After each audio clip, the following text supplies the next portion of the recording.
What's going on, my ninjas? First and foremost, let me say this from the deepest, darkest crevices of my heart. Fuck Danzo. That should be the title of this entire filler, is just fuck Danzo. I mean, this dude tried to assassinate Hiruzen, and it was hilarious seeing him sitting in the Hokage seat like, yeah, he's not coming back, I'm gonna be the next Hokage, no doubt about it. But personally, I wish Hiruzen would have just chopped off his head right there, say, bitch, get out my seat.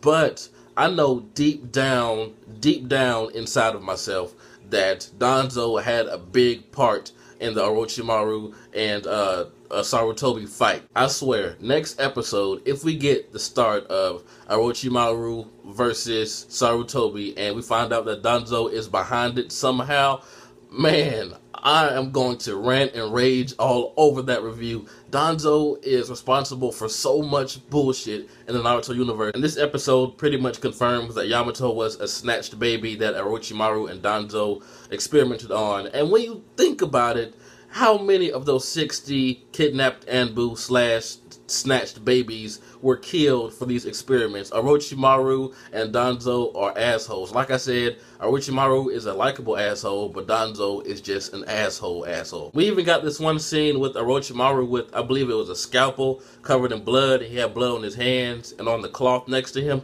I'm like, these guys are ruthless, and they're just having conversations like, you know, everything's normal. But I like how Kakashi can use the Chidori, but he's still haunted by the image of him stabbing Rin's boobs, and he still has this blood on his hands. Not really her blood, but in his mind he still sees it on his hands. That's why he says it won't wash off. Hopefully next episode, since it's the last episode and the filler, he'll finally get over it and the blood actually washes off in his mind. Who knows what he's going to go through next episode for that to happen though. But honestly, I understand Hiruzen wants peace, and his ruling methods are slightly different than anyone else that we really could think of that was Hokage. But I mean, really, this dude tried to murder you, man. I understand you have history, you go way back, but this dude tried to kill the person who's trying to bring about peace. So Danzo deserved to die right there. I don't care what anyone says. But it's always interesting to see characters that we know are adults now, younger. And just seeing Asuma and Kurune is hilarious because they're always sitting by each other now, and we know that he's going to tap that in the future. And Guy almost got murdered by Kakashi. If Kakashi wasn't 100% focused, he could have slit his throat right there. And around the end, you know, when Yamato was standing on a building in broad daylight, I mean, he wasn't even really behind the building. He was standing in front of it. So why didn't anyone see him? I mean, he's not camouflaged. The building he was on, I believe it was red or orange where the roof was, and he had on gray. He had on the Anbu stuff. So why didn't anyone notice him? Is he fucking invisible?